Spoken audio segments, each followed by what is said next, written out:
It probably won't be too long, and the cost of a Big Mac at McDonald's will probably be more than the cost of a share of McDonald's stock.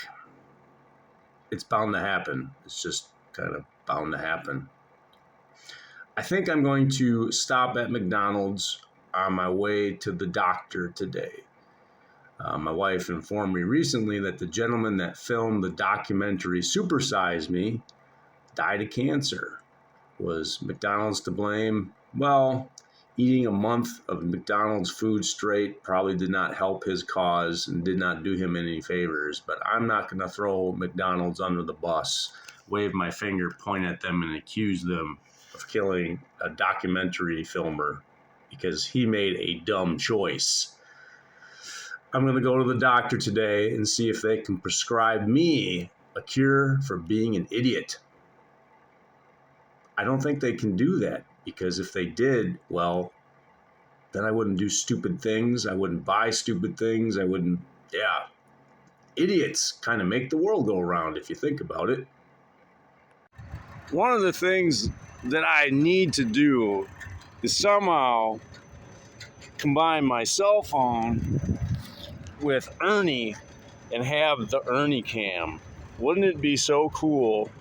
And don't get me wrong, technology is amazing that I could have one of Ernie's eyes be a video camera, so wherever I walk around, whenever people walk around with a cell phone these days, pointing up and pointing at people, they freak out. They're always kind of going crazy. What's going on? But if I had an Ernie cam, it would be a little less in your face. 100 times more creepy, but a little bit less in your face. Now, I would say that Ronald McDonald and Ernie are about the same on the creepy meter. Hey, Mr. Grrr, that hurts. Yeah, all right, fair enough, Ernie. Clowns are always taking the trump card on creepy. But anyway, I have asked the people at McDonald's many times if Mr. Grrr can make a video in their establishment, and 99 times out of 100, it's about the Shamrock Shake and it's about my Grandma Alice. But, times have changed, and I have a different agenda today, so I need to go in and ask again. I would like to be able to film inside McDonald's without having to go through all that corporate red tape. Ernie and I are embarrassing ourselves horribly at McDonald's today. There it is! Kind of like a visual aid for what comes next in my day. Now, the thing is, I'm off to the doctor, right? And one of the big concerns is my blood pressure. So I would think that if I really wanted to get my blood pressure up in the stratosphere, if I ate 5 or 6 Big Macs, my blood pressure would probably be like 1,000 over 2,000. But since they don't sell Big Macs right now, I can't really do that. So anyway, Ernie and I are going to go back into the back room, and we're going to talk about blood pressure. Under pressure. Now, when my kids were little, especially Gabriel, we used to come into this McDonald's all the time and spend many an hour letting him climb around in the jungle gym. There used to be a different display there with some app games. I think those are over there now, but the playground is closed until 9 o'clock. 9 o'clock is when my doctor's appointment is, so I got 45 minutes to burn. It's only probably about a 15 or 20 minute drive to Oshkosh to my doctor's office. But being a shareholder of McDonald's is an interesting thing because I don't really eat at McDonald's much, but I know a lot of people do. So every time a customer comes into McDonald's and orders a Big Mac or a Grimace milkshake, technically they're making me money. So I'm very thankful for that. But I've been thinking a lot about the gentleman that did the Super Size Me documentary. And I'm really sad that he died.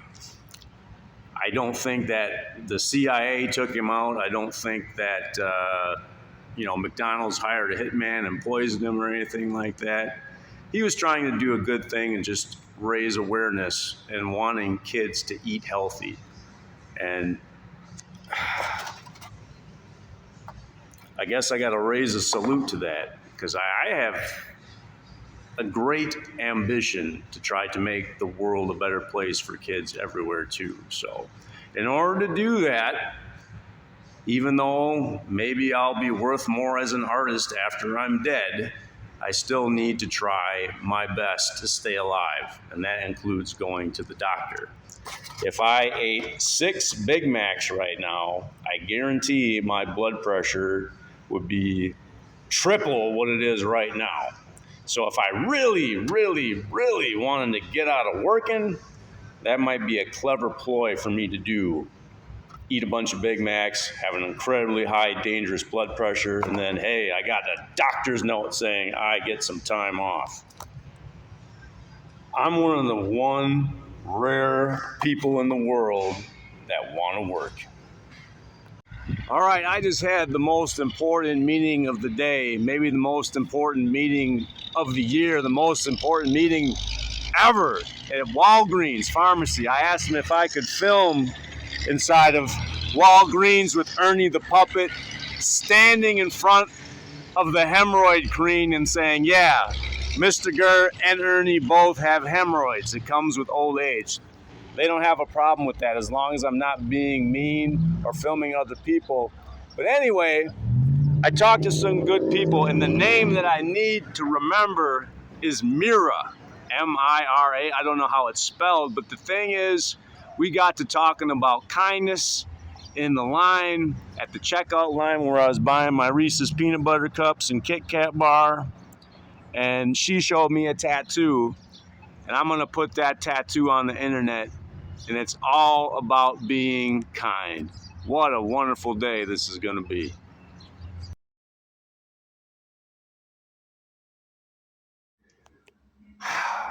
Well, I talked to a young lady named Amy, and she assures me that it's okay to take a video inside of the waiting room for therapeutic, personal amusement purposes only. No HIPAA violations being done here.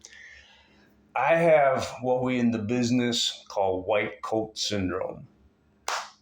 My blood pressure is higher now than if I had eaten 10 or 12 Big Mac sandwiches. But